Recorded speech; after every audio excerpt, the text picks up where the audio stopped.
Allied bombers climbing higher and higher, fully confident that the 88 cannot touch them. Yet a shell suddenly bursts at an altitude no known German gun should reach. That impossible impact reveals the real reason Germany hid its 105mm Super-Flak from Allied intelligence. The Flak 38 and 39 possessed the only reach and accuracy capable of striking British and American bombers flying at safe heights. Their presence threatened both night and day bombing campaigns, creating a danger the Allies never planned for. To protect this advantage, the Reich concealed every battery, masked them as smaller guns, and altered supply records to erase their trail. Many Allied officers only understood the weapon's true power once the war was already over.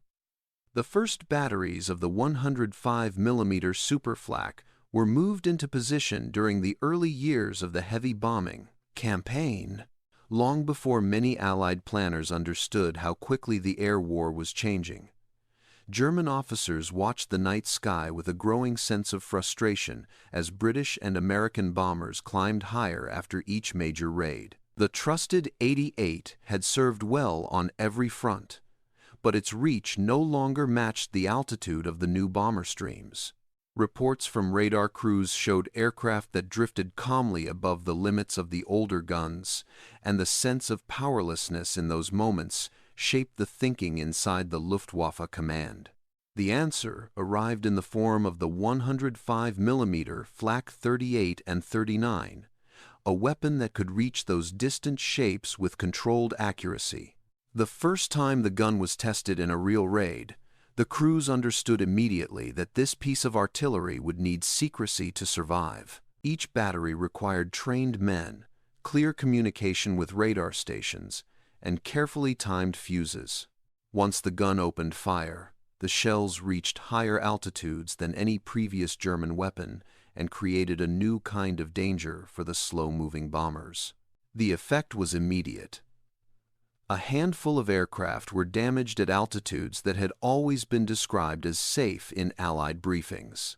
German officers observing this success understood that the Allies would shift their entire strategy once they realized the truth.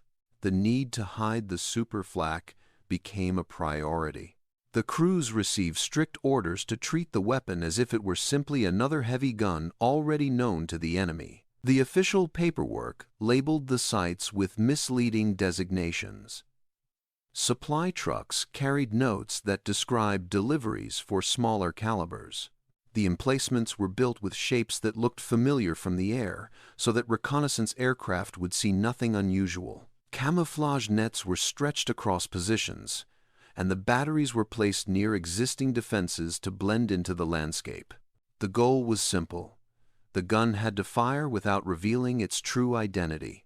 Life around these hidden positions developed its own rhythm. The men lived in cramped shelters near the emplacements, surrounded by fuel drums, ammunition crates, and the thick smell of oil that clung to every surface. During the long hours of silence between raids, they cleaned the barrels and checked the instruments that calculated fuse times. Every task required patience, because the next night could bring another test of their ability to strike targets most gunners would never even see. When the air raid sirens began to cry in the distance, the crews moved quietly and smoothly into position. There was no loud shouting. Each man already knew his part. The night sky over the Ruhr, or the industrial centers of central Germany, would often glow with the soft red flicker of distant fires as the bombers approached. Radar operators communicated the height and direction of the incoming formations. The crews felt the usual tension settle on their shoulders as the searchlights began to sweep the dark sky. The roar of engines from above grew like a distant storm. In those moments, the men worked without hesitation. Powder charges were prepared. Shells were lifted into place. Calculations were adjusted to match the altitude that radar reported. The gun commander gave the signal, and the weapon released its first round upward into the night. Each shot from the 105mm Super-Flak had a deeper tone than the 88. The sound rolled across the ground like a heavy drumbeat. The gun's recoil shook the earth, and the crews braced themselves before continuing. The shells climbed far into the darkness, reaching heights that older gunners had always believed unreachable. For the men on the ground, the targets were still invisible. The only guide was the timing device inside the fuse, and the quiet confidence that the shell would burst close to the enemy formation. Moments after firing, faint flashes appeared in the upper layers of the sky. The men knew that each burst meant a chance to damage an aircraft that had once flown beyond fear. Sometimes the returning reports confirmed a successful hit. A bomber would drift out of formation. Another might begin to lose altitude. These events strengthened the belief that the Super-Flak could influence the battle in ways the older guns never could. The secrecy surrounding the weapon shaped its daily operations.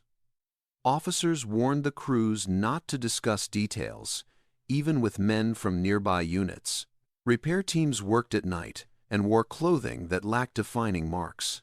Ammunition was delivered at unusual hours to avoid attention from local civilians. Records of each battery were stored separately from normal paperwork. If the Allies ever discovered how high these guns could fire, they would direct every possible resource toward removing them. The crews knew this and understood that secrecy protected them as much as the weapon. As the months passed, bomber losses at high altitude increased. Many Allied crews could not explain the sudden accuracy of German fire. The mystery created tension inside their own commands. But for the men serving the Super-Flak batteries, this confusion was part of the plan. Their job was not only to fire accurately, but also to remain unseen in the intelligence reports of the enemy. As the bombing campaign intensified in the years around 1943, Allied air crews began to sense that something unseen was happening above the Ruhr. The usual patterns of German anti-aircraft fire seemed familiar at first, with the crackle of lighter guns and the scattered bursts of the 88 reaching only the middle levels of the sky.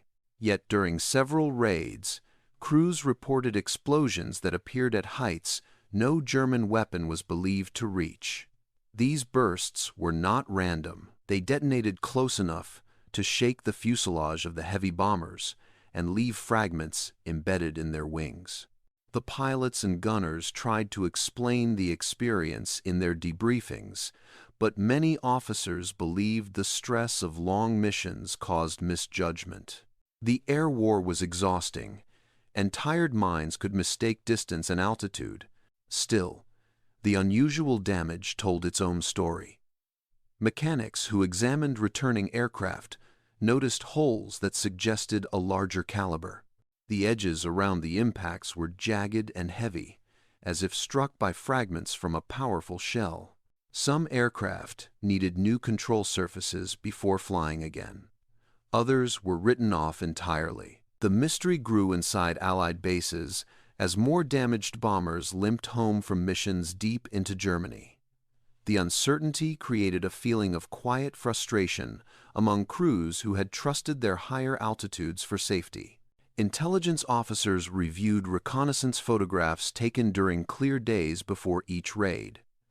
They expected to find large new gun positions or unusual fortifications, but the images revealed nothing distinctive. The German landscape around factories and rail lines looked unchanged. Small clusters of anti-aircraft guns appeared in the same places as usual. Trenches and shelters still followed predictable patterns. Nothing suggested that Germany had introduced a weapon with greater reach.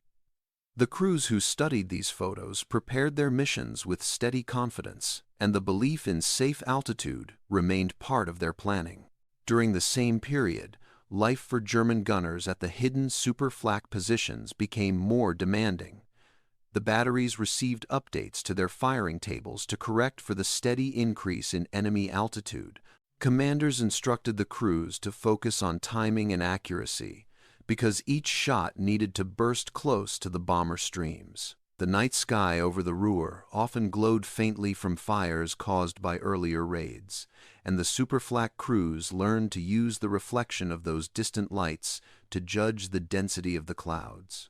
They worked with a sense of purpose, knowing that the next raid could bring an unexpected moment of success.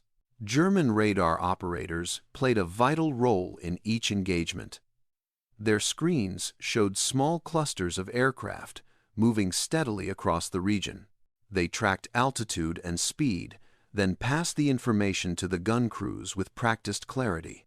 The teamwork between radar and artillery created a system that felt precise and organized. When the Super-Flak fired, the men believed their shots traveled through the darkness with direction instead of hope. The effect showed in the number of bombers forced to break formation or descend into more vulnerable areas. As damaged aircraft returned to Allied bases, the pattern became too consistent to ignore. Crews described bursts that exploded close to the upper parts of the sky, sometimes close enough to throw the entire aircraft off balance. Officers who reviewed these reports began to consider the possibility that Germany might have introduced a weapon unknown to them. The idea challenged earlier assumptions about German technology, so the discussion remained quiet inside intelligence circles. No one wanted to revise strategic planning without proof. The search for evidence began to intensify. Photographs were examined more closely. Analysts compared older images with newer ones, hoping to identify changes in terrain features. Some noticed slight differences in a few gun positions, yet the scale remained too small to support the idea of a heavy weapon. The Germans had mastered deception in many forms, and their careful camouflage made the Super-Flak sites blend into the landscape like ordinary batteries.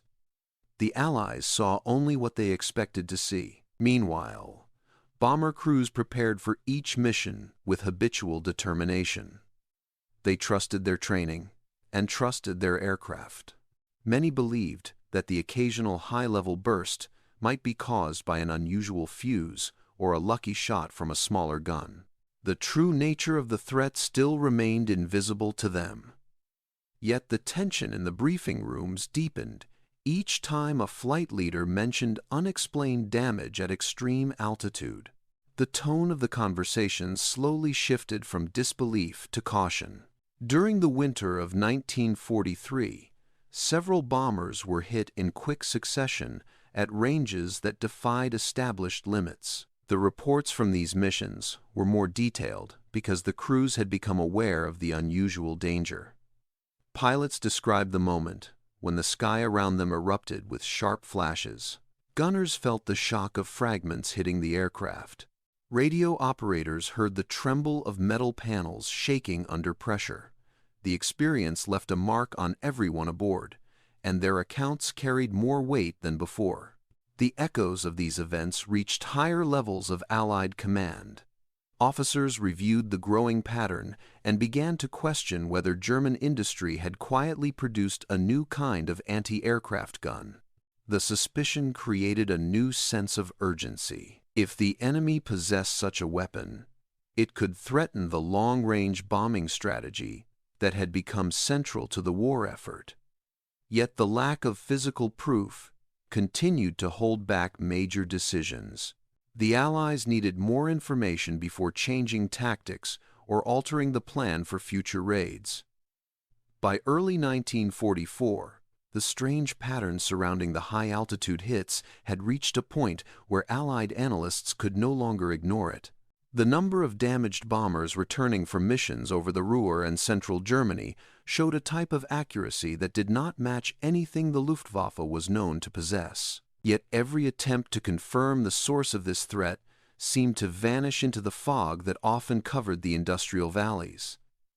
Flights scheduled to observe ground positions found themselves blocked by clouds or low visibility. Reconnaissance photographs returned blurry or incomplete. The absence of evidence created a deeper confusion among the intelligence teams, as if the enemy batteries themselves were dissolving into the landscape. Inside Germany, this effect was intentional. The officers responsible for defending critical factories understood that the Super-Flak guns could only survive if the Allies remained uncertain. A system of silent relocation began. After major raids, the batteries were moved a short distance to new pits prepared in advance. Some sites were dismantled overnight, leaving no trace except disturbed soil that looked like the remains of ordinary construction work. Replacement positions used shapes similar to smaller caliber guns, so any aircraft photographing them would see nothing unusual. German engineering units worked quickly, often under the cover of darkness, to keep the heavy weapons mobile and hidden.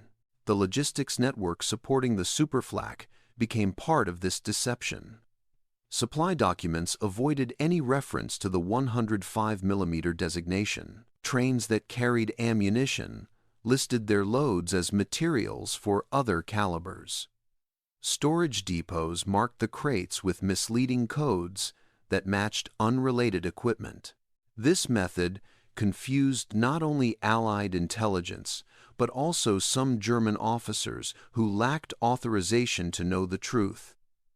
Everything about the program was designed to prevent recognition. During this period, Allied bomber crews continued to report bursts exploding close to their altitude. The descriptions became more consistent as more airmen experienced the sudden shock of an unexpected detonation at the upper limits of the sky. Some crews compared the explosions to distant thunder. Others remembered the bright flicker of light that appeared without warning near the cockpit windows. The emotional strain of these moments lasted long after the missions ended.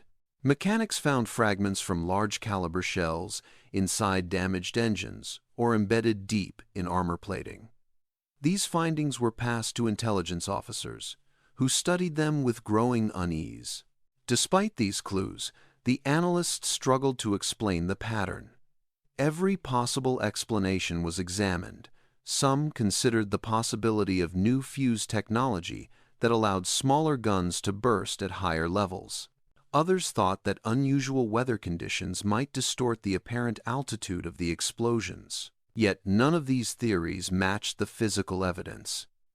The shell fragments told a different story, one that pointed to a weapon far larger than anything the Allies had prepared for.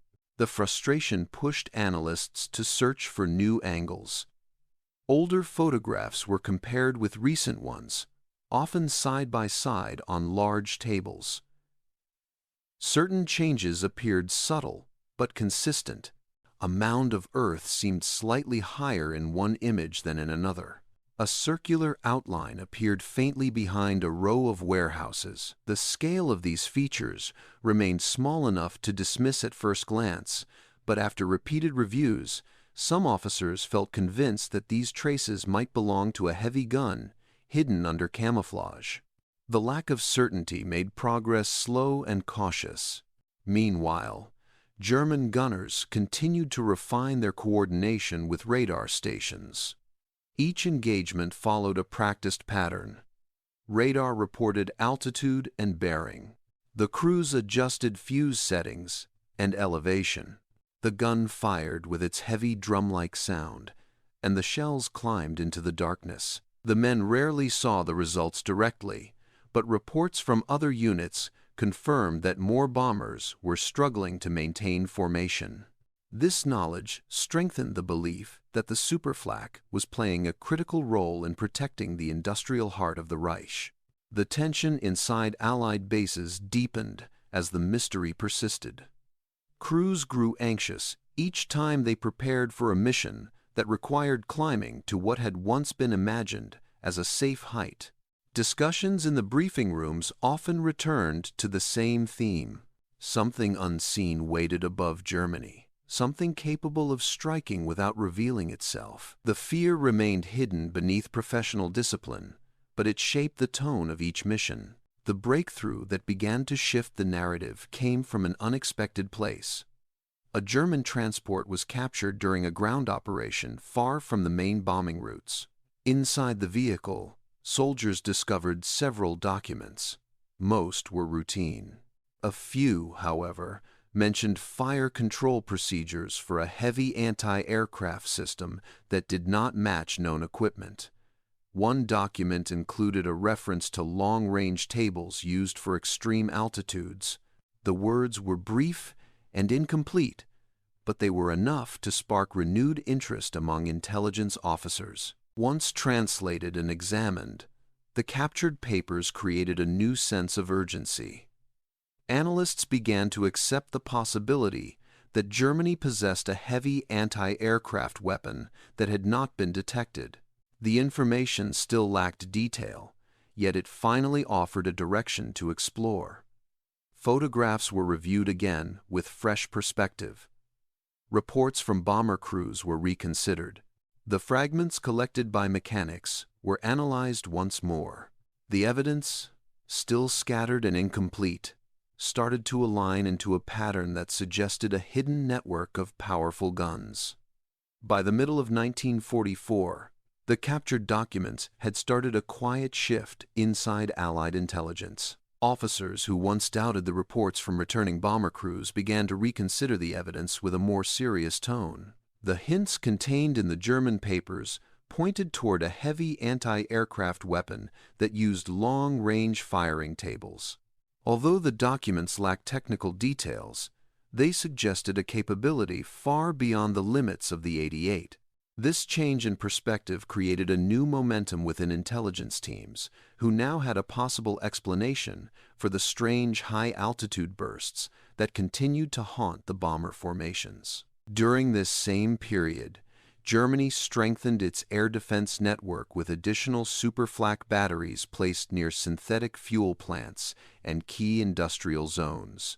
The war had reached a stage where the survival of these facilities meant the survival of the Reich. The heavy guns were positioned carefully and hidden behind layers of deception that had been refined over several years. Camouflage nets covered the gun pits. Trees were arranged in unnatural patterns to break the outlines of the emplacements. Supply routes avoided well-watched roads. Every detail was shaped to keep the weapon invisible from the sky. The night raids of 1944 intensified as the Allies pushed harder to cripple German industry. The bomber streams flowed across Germany like long rivers of metal and fire, guided by radar beams and the faint glow of burning cities. British crews flew through the darkness with the hum of engines surrounding them like a steady heartbeat. They trusted the altitude gained by their heavy aircraft. Yet, the Super-Flak batteries continued to reach them with bursts of precision that shook morale and created a new tension inside each formation. German radar stations played a growing role in this silent contest. The operators tracked long columns of bombers moving across the sky and relayed accurate information to the Super-Flak crews. The gunners adjusted elevation and fuse timing with a methodical calm that came from long nights of practice. When the guns fired, the deep thunder of the 105mm rounds rolled across the landscape. The shells climbed into the dark, and small flashes appeared far above where only the bombers could feel the true force of the explosions. For the air crews, these bursts felt like sudden storms erupting inside the calm night. Pilots gripped their controls as shock waves pressed against the fuselage. Navigators marked the bursts on their charts and tried to determine if this was a new fixed position or a roving defense. Gunners watched the bright points of light appear near the wings and wondered how a weapon could reach such heights. Fear grew not from what they could see, but from what remained unseen. No one knew the exact position of the new threat, and that mystery added weight to every mission. Inside Allied planning rooms, officers studied the increasing number of reports. The pattern now showed enough consistency to support the idea of a long-range German weapon. Intelligence teams compiled lists of suspected locations. These regions showed repeated bursts at extreme altitude during multiple raids. Analysts compared weather reports, bombing routes, and the timing of the explosions to identify possible firing zones. The effort became one of the most important intelligence tasks of the mid-war period, though it still lacked definitive proof. As the search continued, Germany made further improvements to the coordination of radar and artillery. This cooperation increased the accuracy of the Super-Flak, which now posed a greater threat during both night and day raids. American daylight formations that once believed altitude offered protection began to experience sudden bursts near their aircraft. The heavy bombers could withstand a great deal of damage, yet even they struggled when hit by fragments from the powerful 105mm shells. Crews described the sound of the explosions as a deep vibration that echoed through the metal structure of the aircraft. The fear created by these encounters began to shift Allied thinking. Strategic planners understood that a weapon capable of reaching such heights could alter the entire bombing strategy. If Germany continued to refine the system, the long-range raids might face losses that would affect production goals and frontline operations. The need to locate and neutralize the Super-Flak became clear, even if no one could yet confirm the weapon's design or deployment numbers. The Allied response took shape slowly. Reconnaissance missions were tasked with revisiting suspected regions. Analysts requested clearer images despite the constant interference from weather, smoke, and debris. Bombing routes were adjusted slightly in an attempt to avoid areas with repeated high-altitude hits. Some crews were instructed to pay special attention to certain patches of ground during daylight flights, though the hidden nature of the German batteries made spotting them nearly impossible. German crews, aware of the growing Allied interest, doubled their efforts to maintain secrecy. Positions were moved again as needed. Replacement sites were prepared weeks in advance. Fake gun pits were built near real ones to confuse analysts. The process became a dance between two forces, one seeking to uncover the truth and the other fighting to bury it deeper beneath layers of illusion. The night sky over Germany became a battlefield shaped by sound, light, and invisible intentions. The arcs of tracer fire, the distant glow of burning cities, and the sudden bursts of the Super-Flak created scenes that felt unreal even to those who witnessed them. The air war had entered a new phase, driven by a weapon that still remained unnamed in Allied intelligence reports. By early 1945, the search for the hidden German weapon had become one of the most persistent challenges facing Allied intelligence. The pattern of high-altitude hits grew sharper as more missions encountered the same unusual bursts. Reports describing the same type of damage arrived from both night bombers and daylight formations. The clues pointed toward a heavy gun with exceptional reach, yet no photographs or captured equipment confirmed its existence. This uncertainty increased the pressure on the analysts, who tried to find answers before the next major bombing phase began. Reconnaissance aircraft flew repeated routes over suspected areas. They circled industrial regions where the high-altitude bursts appeared most often. They returned with images that seemed unchanged from earlier missions. The German landscape appeared familiar. The outlines of small gun positions looked the same. Nothing revealed the presence of a heavy weapon. Analysts studied these pictures carefully, comparing tiny differences in shadows and soil. Some believed they saw traces of earthwork that matched the shape of a large emplacement. Others dismissed these marks as random details of terrain. The debate continued, and the mystery deepened. Meanwhile, inside Germany, the gunners who served the Super-Flak understood how important their secrecy had become. They moved equipment at night to avoid the eyes of Allied aircraft. They dismantled older pits and prepared new ones with care. Their positions near synthetic fuel facilities received extra protection since these factories had become some of the most important targets of the war. The crews worked with discipline, cleaning barrels, checking fuse timers, and keeping records hidden whenever officers from other units passed by. Every action was shaped by the belief that the survival of the weapon depended on silence. The raids during this period grew heavier. Both British and American bombers pushed deeper into Germany, determined to weaken production and pressure the front lines. Crews climbed to the highest altitude their engines could support. They trusted numbers written in their manuals that listed the limits of German anti-aircraft guns, yet the Super-Flak continued to reach them.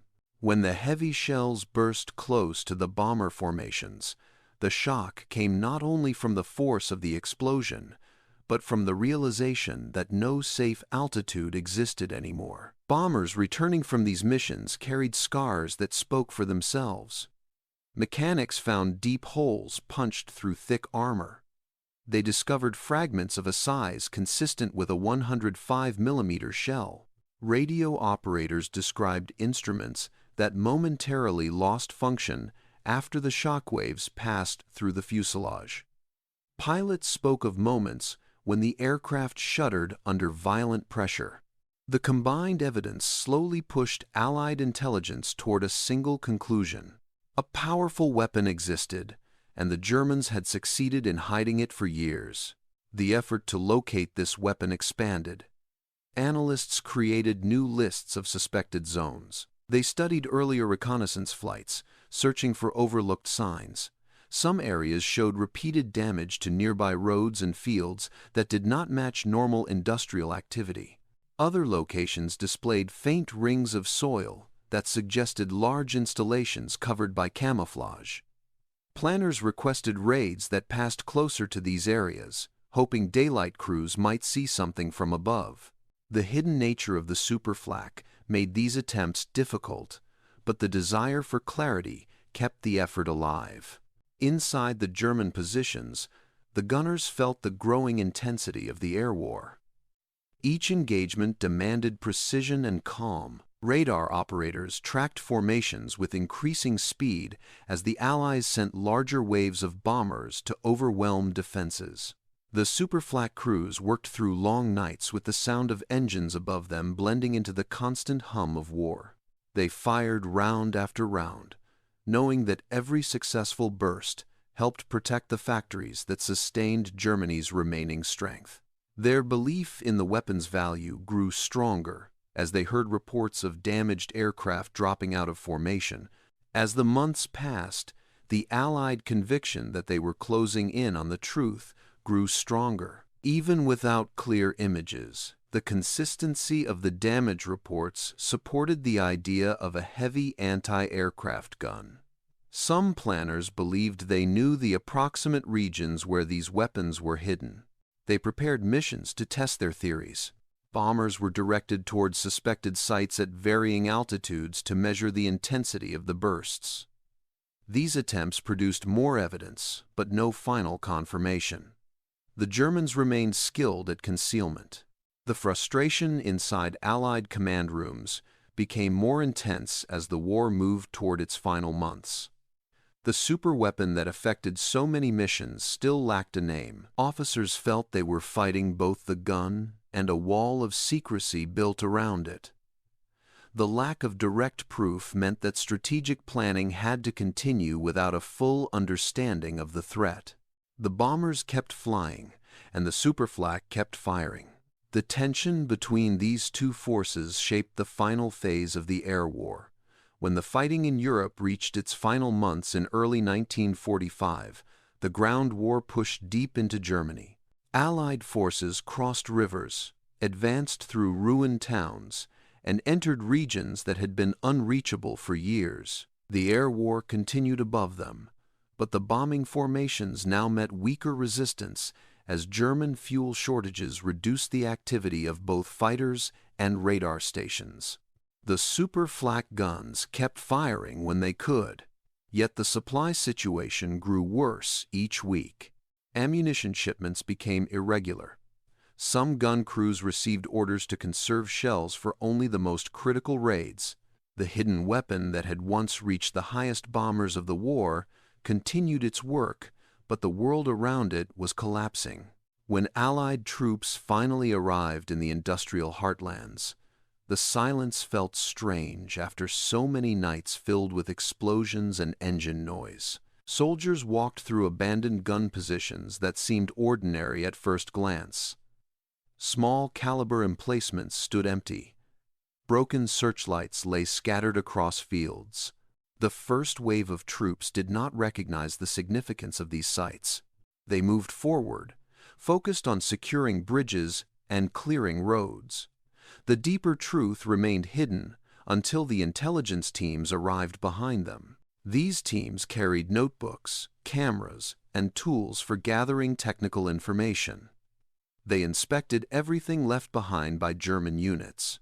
They measured the size of pits, counted ammunition crates, and photographed fire control equipment. At first, the evidence appeared to match what had already been known about German anti-aircraft defenses. Then some officers noticed unusual features in several positions near synthetic fuel plants. The gun platforms were wider. The anchor points were heavier. The surrounding trenches suggested larger crews. These signs pointed to something more powerful than the standard 88. Soon, the teams discovered partially dismantled barrels that did not match any known model. The metal pieces were thick and heavy. Some contained markings that indicated 105 mm caliber. Others showed serial numbers that intelligence specialists had never seen in previous reports. Nearby, they found fuse boxes and timing devices built for extreme altitude fire. The missing pieces of the puzzle began to fall into place. The weapon responsible for the mysterious high-altitude bursts had finally become visible. As more positions were inspected, the extent of the hidden network became clear. Sites around major industrial centers revealed concealed areas where Super-Flak guns had once stood. Some pits were empty because the Germans had attempted to remove the barrels before retreating. Others still contained parts covered in soil and debris. The careful camouflage that had fooled reconnaissance aircraft now looked like simple patterns of broken wood and faded netting. What had once protected the weapon now seemed fragile when viewed from the ground. Captured documents provided the final confirmation. In several command posts, Allied teams found fire control manuals and maintenance logs for the Flak 38 and Flak 39. These papers described range tables that matched the altitude at which bombers had been hit. They also listed delivery schedules that aligned with synthetic fuel plant defenses. Other files revealed the depth of the deception. Supply records used false codes. Maps labeled heavy guns as smaller calibers. Reports were filed in separate folders to hide them from officers who lacked clearance. The Germans had built a wall of secrecy around the weapon and maintained it through strict discipline. For the bomber crews who had survived the raids, the discovery felt like the final chapter of a story that had shaped their missions for years. Many remembered the nights when explosions flashed close to their aircraft without explanation. Now they understood the source of those bursts. The 105 mm Super-Flak had challenged the belief that altitude meant safety. It had forced navigators to reconsider their routes and mechanics to repair damage that seemed impossible. The truth revealed how close the air war had come to facing even greater losses. In the planning rooms where analysts once debated the cause of the strange damage, the new information brought both relief and reflection. The discovery confirmed their suspicions and validated the reports from returning crews. Yet, it also raised questions about how deeply the weapon had affected the larger air campaign. Some officers believed that, if the Super-Flak had been produced in larger numbers, the Allied bombing strategy would have needed a major change. Others noted that the secrecy surrounding the weapon had limited its wider use. The very effort to hide it may have reduced the impact it could have achieved. The war in Europe ended shortly after these discoveries. As Germany surrendered, the full picture of its air defense system came into focus. The Super-Flak guns were transported to testing grounds for study. Technicians examined their barrels, recoil systems, and fuse mechanisms. They confirmed the impressive range and precision that had challenged Allied bombers. They also recognized the limitations caused by cost, production difficulties, and the advanced training required to use the weapon effectively. By the time the evaluations were complete, the story of the 105mm Super-Flak had become a lesson in both engineering and secrecy. The weapon had been capable of striking aircraft at heights believed unreachable. It had remained hidden through careful planning and deception. It had shaped missions without revealing its true identity until the war was nearly over. Now, with the guns silent and the documents uncovered, the Allies finally understood the full scale of the threat that had followed their bombers through the night sky for so many years.